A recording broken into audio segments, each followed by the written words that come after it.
Hey guys, what's up? Are you looking to get into strategy RPGs but can't seem to because it's such a hard genre to get into? Well, you've come to the right place because today I'm gonna show you the 10 best strategy RPGs for beginners like you. So let's begin!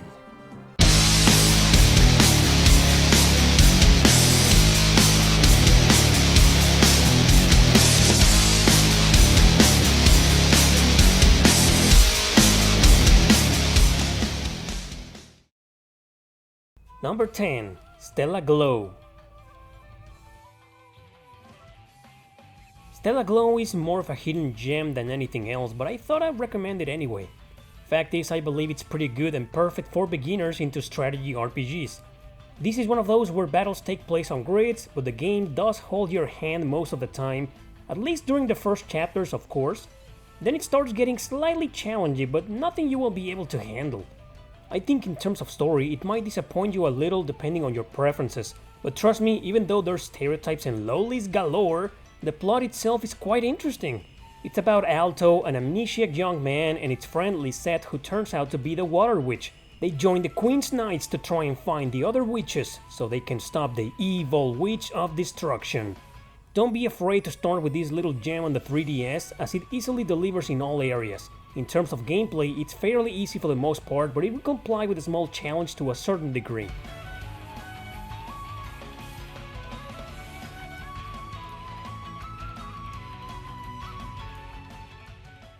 Number 9. Ark the Lab. A forgotten gem that needs more love nowadays. This is the first game in the underrated series bundled up in a collection on the original PlayStation. It's quite the short adventure, gathering over 10 or 12 hours of total gameplay. Yes, it's a fantastic piece of work for starters attempting to access the genre. Like Stella Glow, it will start with a few easygoing missions. Little by little, the challenge will rise. That's exactly why I recommend this game for beginners, because there are no real difficulty spikes. The progression is perfect as it lets you practice fair and square until the final stages. Also, I believe the story is somewhat original. You take control of Ark, a warrior in a quest to find his estranged father. During his journey, he will meet Kukuru, who's actually a priestess from a sacred clan. Ark's father seems to be related to her goal, so obviously they end up joining forces. It also has a rather unique soundtrack and basic gameplay mechanics. Whenever I think of strategy RPGs for beginners on the PS1, this is definitely the one that always comes to mind first. And if you finish this game, you might want to jump right into its sequel.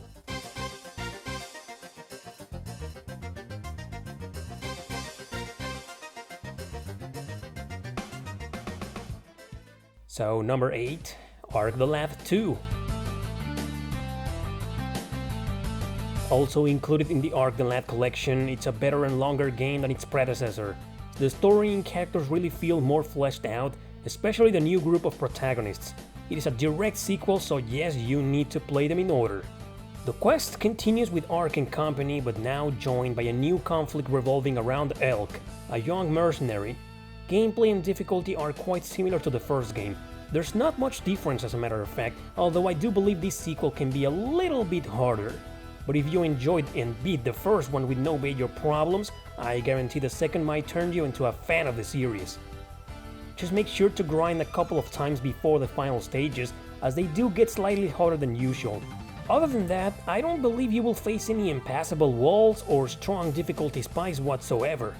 Both games have good story, good music, good pacing, good progression. Honestly, they're perfect for beginners into strategy RPGs. There's also the third game included in the collection, but it's kinda lame, so play it out of curiosity if you want to. I never finished it though, so I don't know if it's harder or easier than the others.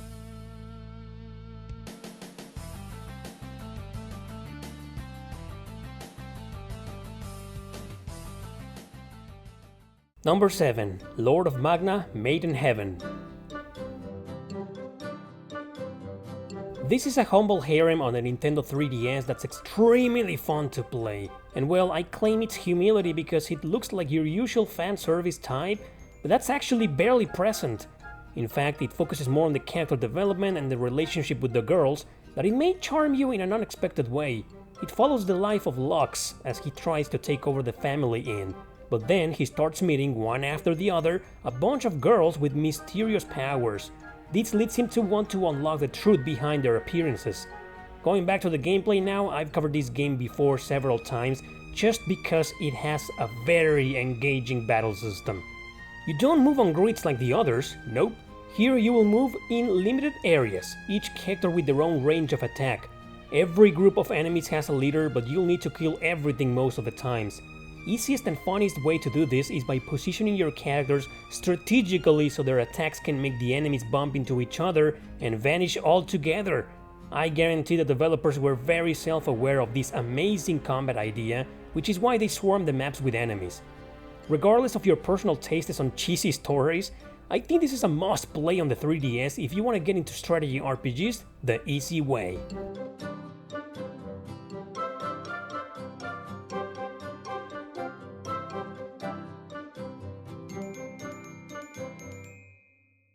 Number 6. Disgaea 5, Alliance of Vengeance. I want to start saying that absolutely none of the Disgaea games are easy. In fact, I don't think they're good entries for beginners. That said, if you still really want to play them, I can vouch for the latest title as a good entry into the series. Compared to the others, it's the easiest in my opinion, but don't get too cocky cause it's still a Disgaea game in every sense of the word. Here you will follow the usual dark but dumb humor of the series in a quest for revenge. The main character, Kilia, wants to kill a demon called Void Dark for, well, his own personal reasons. He will be forcefully joined by Seraphina, an overlord that wants to kill Void Dark too because her father arranged a marriage between them. So their goals align and therefore the adventure starts. There are several new features here that weren't in the other Disgaea games. You can have way more active party members on the maps than before, a revenge system whenever somebody dies, don't worry, there's no permadeath in this game, character pairings that attack in duos, along with some fusion skills.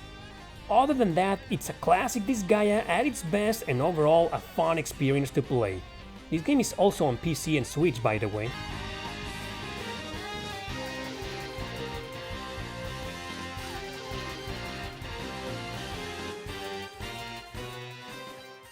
Number 5. Shining Force Resurrection of the Dark Dragon. So this is a remake of the original Shining Force on the Sega Genesis. Yeah, that game that's always included in the Sega collections on several different platforms. If you want to start with that version, I can also vouch for it, as it is good for beginners into strategy RPGs. But I'll recommend the Game Boy Advance port because it's friendlier and easier to get into. Story follows Max in a quest to unite the Shining Force, a group of heroes that will go against an ancient evil. I know, classic plot, but it's carried out pretty well with some personal issues among the characters involved. Just like Ark the Lab, this is a game that will hold your hand in a wonderful pacing, perfect for starters. It will continue to get more challenging with each map, but by the time you hit the first wall, you'll probably be more than ready. This is why I recommend the GBA version instead of the original, cause that one might cause you trouble since the beginning. No permadeath here, fortunately, just try to balance your strategy so all your characters can gain experience points and level up. That way, when you reach the point where you have to choose which ones you'll fight with, it'll be easier to focus on them. In any event, this is a great recommendation for beginners, especially because it's part of a pioneer saga in the genre. Also try its sequels on the Sega CD or the other games in the series if you want to, but only after beating this one, as I believe it's the easiest of them all.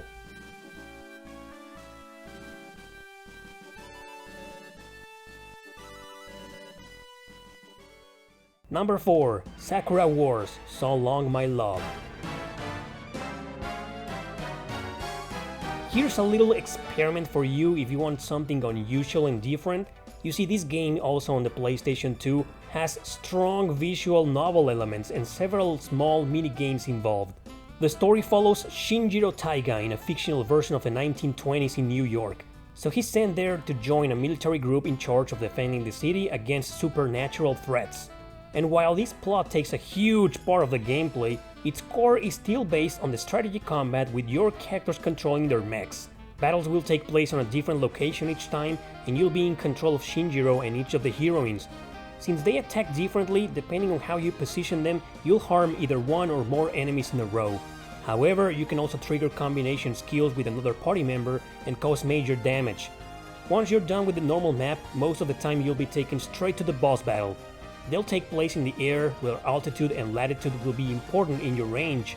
These battles will be about destroying certain parts of the bosses, specifically their cores. I know this sounds complicated, and it is to an extent, but very fortunately this game is almost a walk in the park, fairly easy for beginners into the genre. So I strongly recommend it for starters looking to get into in a very special way, cause this is an extremely unique and amazing RPG.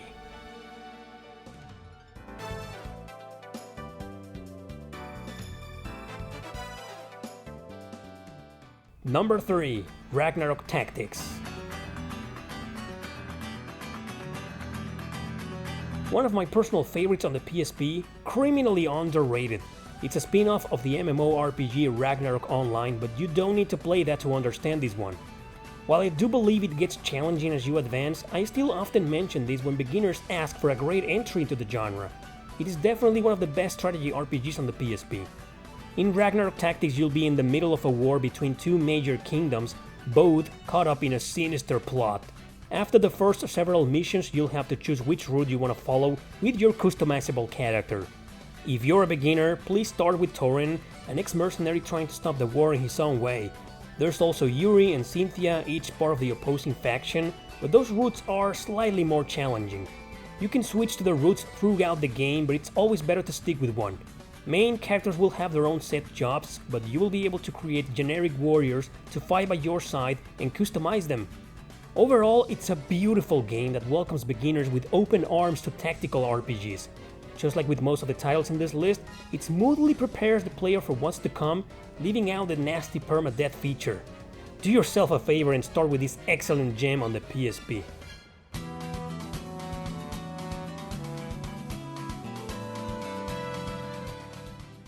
Number 2.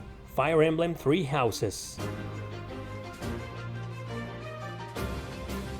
Fire Emblem is another series that I rarely recommend for beginners in the genre, as they're all quite challenging, but since the 3DS era, the permadeath feature became entirely optional, so that helped bring a lot more players into the series.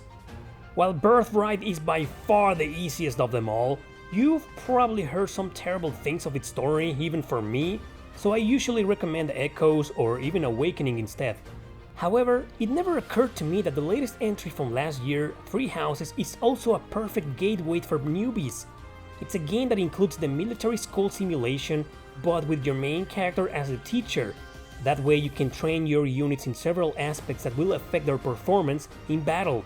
Because of this, and without the permadeath in classic mode, Three Houses absolutely is a great entry point to grid-based tactical RPGs. If you're curious about which route to play first, as there are 3 initial branches, there's tons of videos here on YouTube about that. In my personal experience, no one is hotter than the other, so I suggest you choose whichever you feel like.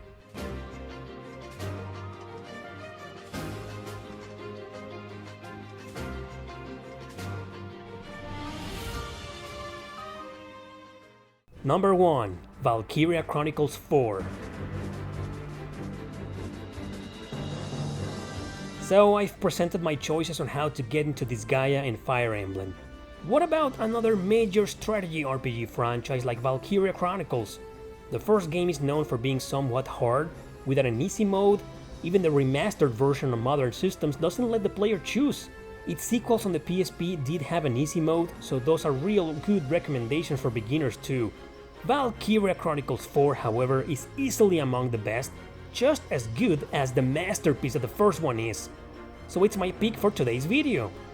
Just make absolutely sure to choose easy mode, cause normal can be very challenging for someone trying to start with tactical games.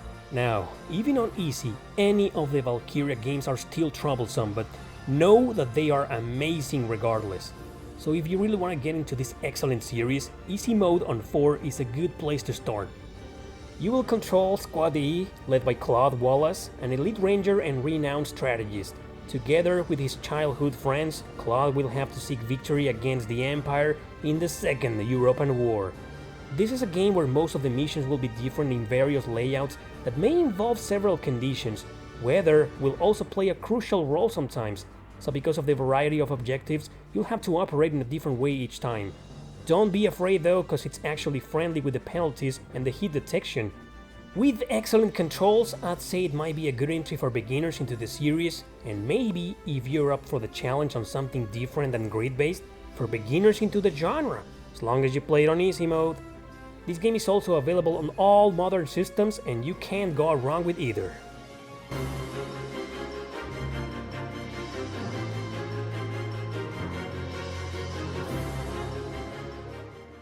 You know, you shouldn't be afraid to play any strategy RPG on easy if there is an easy mode available. Don't be ashamed to do that, because like I said before at the beginning, it's such a hard genre to get into, and if the game has an easy mode and you're a beginner, even better, right? Anyway, thank you very much for watching, don't forget to subscribe and share this video with your friends. See you next time!